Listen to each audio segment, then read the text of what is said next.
I now give the floor to His Excellency Edward Shiluna, Minister of Finance of Malta.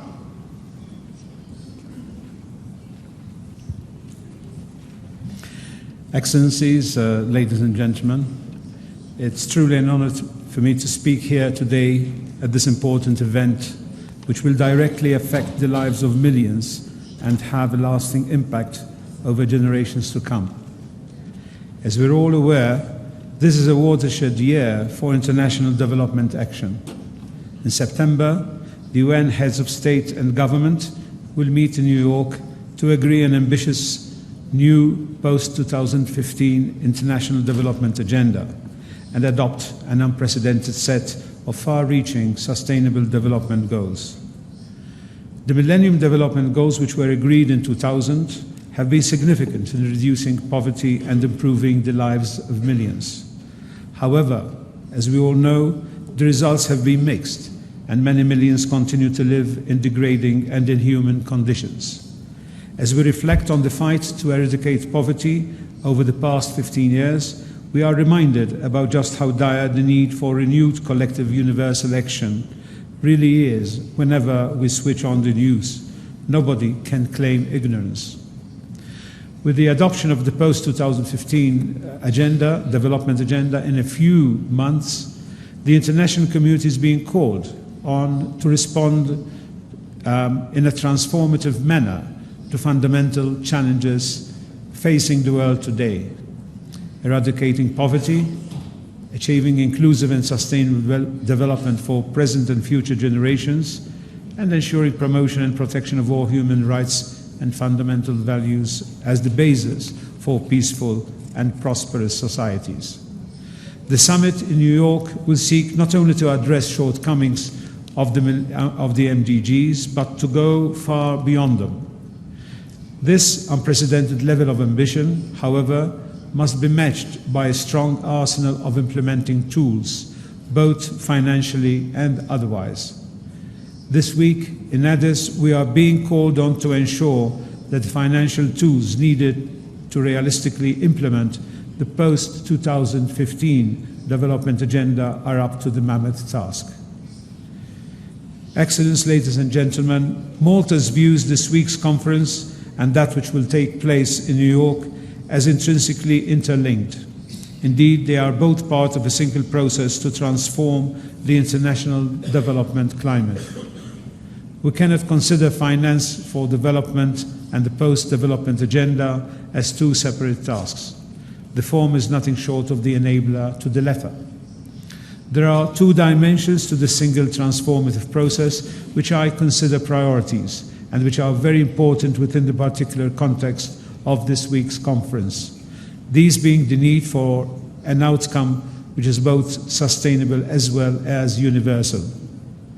The cornerstone of the post-2015 development agenda is a universal approach to sustainable development.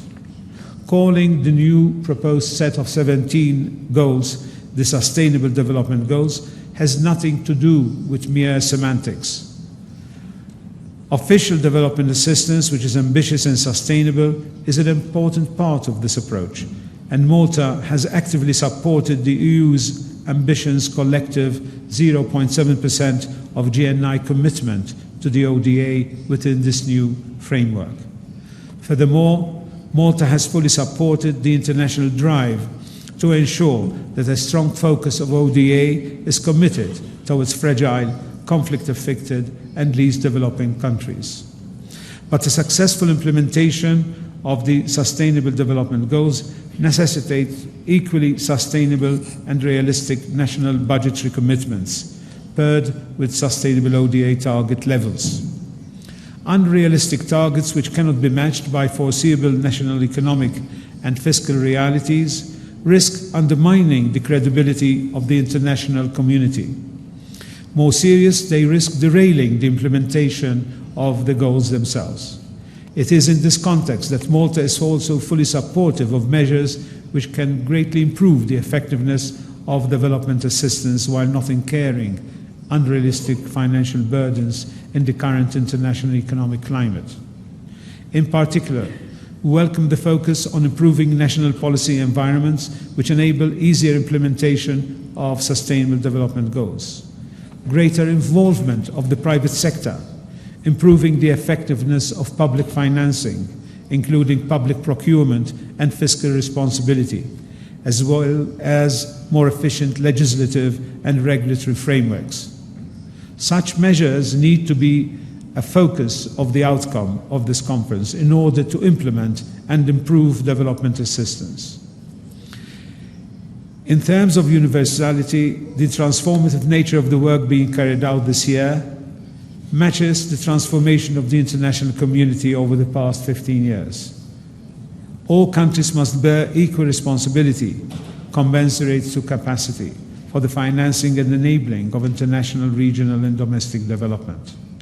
A global challenge of this proportion necessitates a concerted global remedy, and if we all do our part to implement the outcome of this conference, I'm confident that the goals which we agreed to in September can be achieved.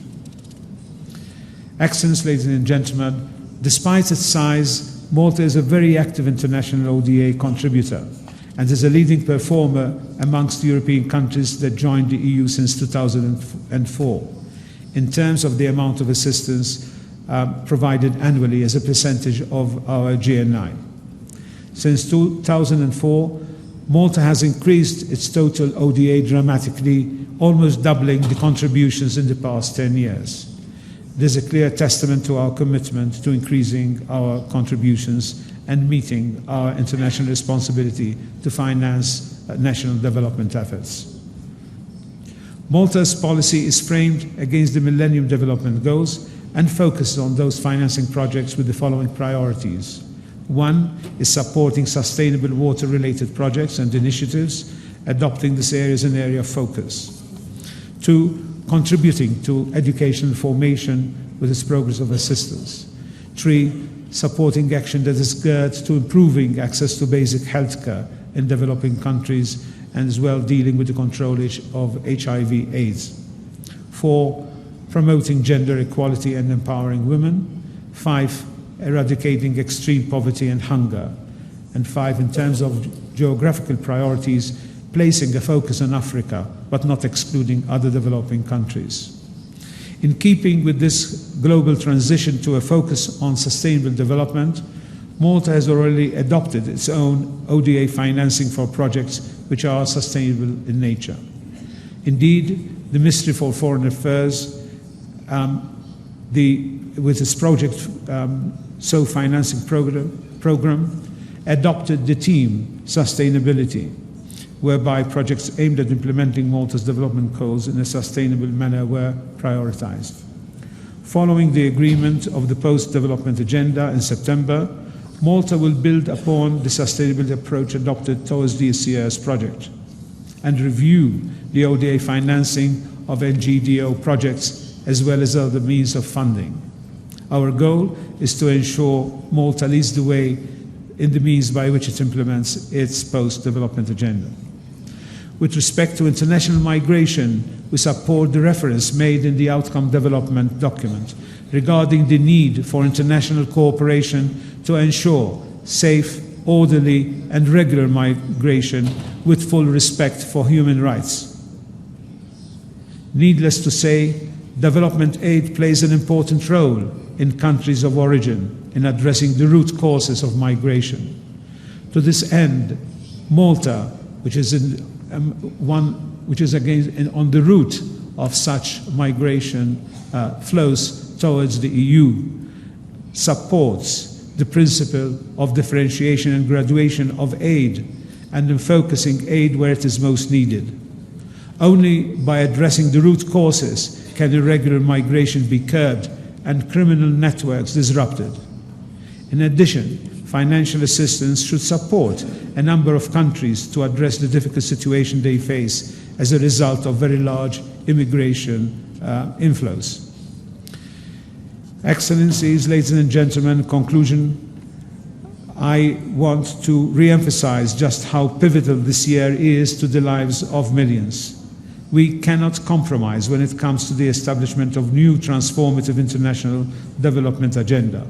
This is also the spirit by which my country is guided in its commitment to the organization and success of the upcoming Valletta EU-Africa Summit, as well as the Commonwealth Heads of State and Government meeting, CHOGM, both scheduled to be held in Malta in November of this year.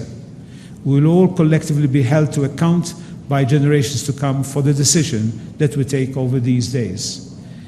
It is truly encouraging to see the commitment and mobilization of the international community at this conference, as well as the incredible effort which has been made over the past months of heated negotiation. There shall be no doubt there is no international ambition more important than the one which we are debating here, the future collective prosperity of humanity. Thank you.